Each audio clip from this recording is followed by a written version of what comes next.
అందరికీ శుభోదయం. నా పేరు జి లోహిత్ కుమార్. నేను 5వ తరగతి చదువుతున్నాము. మన హిందూ సాంప్రదాయం ప్రకారం చాలా పండుగలను జరుపుకుంటున్నాం.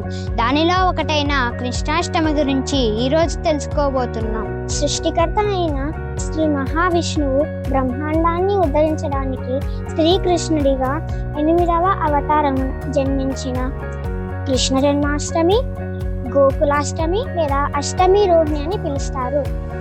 శ్రీ మహావిష్ణువు తన సృష్టిలోని జీవులకు బాధలెక్కువైనప్పుడు, లోకంలో పాపం హద్దుమీరినప్పుడు దుష్టులను శిక్షించి శిష్టులను రక్షించడం కోసం జీవుల రూపంలో అవతరించాడు. దుష్ట శిక్షణ శిష్ట రక్షణ చేస్తూ ఉంటాడు. ఈ విధంగా అవతరించడాన్ని లీలావతారం అంటారు. ఇలాంటి లీలావతారాలు భాగవతం ప్రకారం భగవంతుని 22 ఉన్నాయి. శ్రీ మహావిష్ణువు 20వ అవతారం శ్రీకృష్ణావతారం. స్మార్తులు తిథితో పండుగ జరుపుకుంటే వైష్ణవులు నక్షత్రాన్ని దృష్టిలో పెట్టుకుని పూజిస్తారు. శ్రీకృష్ణుడు దేవకి వసుదేవులకు ఎనిమిదో గర్భంగా శ్రావణ మాసం కృష్ణపక్షం అష్టమి తిథి రోజు కంసుడి చెరసాలలో జన్మించాడు. కృష్ణ అనగా నలుపు అని అర్థం. కృష్ణుడు నల్లని రంగు కలవాడని ఐతిహ్యం. ఇంకా ఈ పేరుకు అనేక వివరణలు ఉన్నాయి. మహాభారత ఉద్యోగ పర్వం ప్రకారం కృష్ అనగా దున్నుట. నాగలి మొన నల్లగా ఉంటుంది గనుక ఈ పేరు వచ్చింది. భూమిని దున్ని సస్యశ్యామలం చేసేవాడు కృష్ణుడు. వల్లభ సాంప్రదాయం బ్రహ్మ సంపద మంత్రం ప్రకారం పాపాలను నాశనం చేసే మంత్రమే కృష్ణ. చైతన్య చరితామృతం అర్థం ప్రకారం మహాభారత వాక్యం ఆకర్షించేవాడు కృష్ణుడు.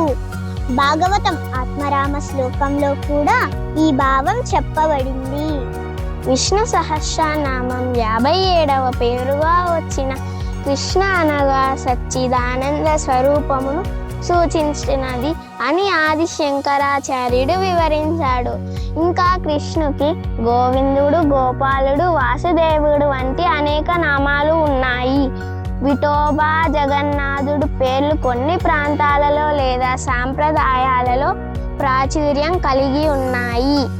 శ్రీకృష్ణుడు హిందూ మతంలో అర్చింపబడే ఒక దేవుడు. విష్ణువు 10 అవతారాలలో 8వ అవతారం హిందూ పురాణాలలోని, తాంత్రిక గ్రంథాలలోని, జనబాహుల్యంలోని గాథాలలోను, ఆచార పూజ సాంప్రదాయాలలోనూ కృష్ణుణ్ణి అనేక విధాలుగా భావిస్తుంటారు, చిత్రీకరిస్తుంటారు. మహాభారతం, హరివంశం, భాగవతం, విష్ణు పురాణం ఈ గ్రంథాలు కృష్ణుని జీవితాన్ని, తత్వాన్ని తెలుసుకోవడానికి హిందువులకు ముఖ్యమైన ధార్మిక గ్రంథాలు. శ్రీకృష్ణుడు నారాయణుడి అవతారాల్లో పరిపూర్ణ అవతారంగా కొలవబడుతున్నాడు. గీతోపదేశం ద్వారా అర్జునుడికి సత్యదర్శనం చేసి కురుక్షేత్ర మహాసంగ్రామాన్ని ముందుకు నడిపించాడు.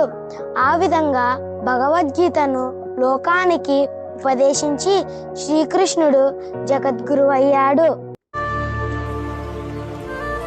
చిలిపి బాలునిగాను, రాధా గోపిక మనోహరునిగాను, రుక్మిణి సత్యభామ అశు మహిషుల ప్రభువుగాను, గోపికల మనసు దోచుకున్నవాడిగాను, యాదవరాజుగాను, అర్జుని సారథీయుల పాండవ పక్షపాతిగాను, భగవద్గీత ప్రబోధకునిగాను, తత్వోపదేశకునిగాను, దేవదేవునిగాను, చారిత్రక రాజ నీతిజ్ఞగాను ఇలా బహువిధాలుగా శ్రీకృష్ణుని రూపం, వ్యక్తిత్వం, దైవత్వం చిత్రీకరింపబడినాయి.